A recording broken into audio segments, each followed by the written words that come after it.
Hi everyone, I'm Teacher Zell, and we're going to discuss about the self in Western thought. The Western world, also known as the West, refers to the various nations, most often includes the parts of Europe, Australasia, and the Americas.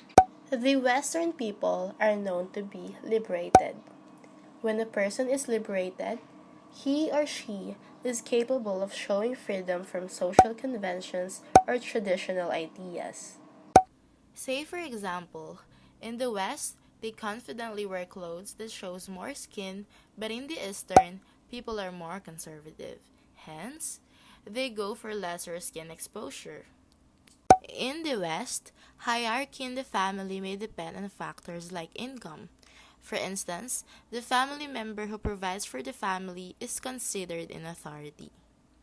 However, in the Eastern, elders and males automatically gain the highest position in the house. There's this Eastern belief that the elders have the obligation to decide what is the best for their children, and that the children must obey whatever that decision may be. Western people prioritize independence and uniqueness as cultural values. Have you ever watched a movie wherein teenagers moved out from their house before entering college? That is a fact and normally happens in the West. Parents from the West teach their children to be independent.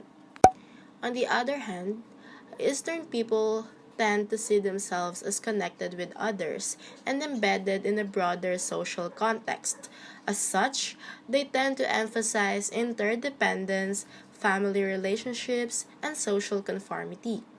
For example, important decisions related to children's future are normally taken by elders, and when parents grow old, the kids are likely to take care of them.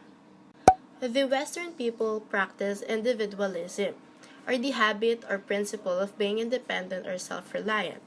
Individualism is also known as a social theory favoring freedom of action over collective or state control. And now, let's move on to the two famous Western thinkers and their thought about the self. The self, in Descartes' view, exists regardless of his environment. In other words, for him, the cognitive basis of the person's thoughts is proof for the existence of the self. Descartes emphasized the self in his famous dictum, I think, therefore I am. It means that if you are thinking, then you are existing. All in all, the self for Descartes is a thinking being. He believed that the self is capable of thinking and making rational decisions and choices. Next, according to Immanuel Kant, the self is capable of actions that entitles it to have rights as an autonomous agent. In Kantian view, the self is composed of two parts, an inner and an outer self, which together form our consciousness.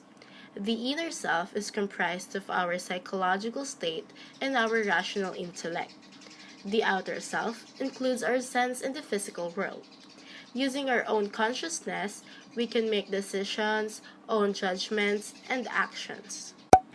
More recently, the West introduced the ecological self, which sees self as a process that is undergoing development.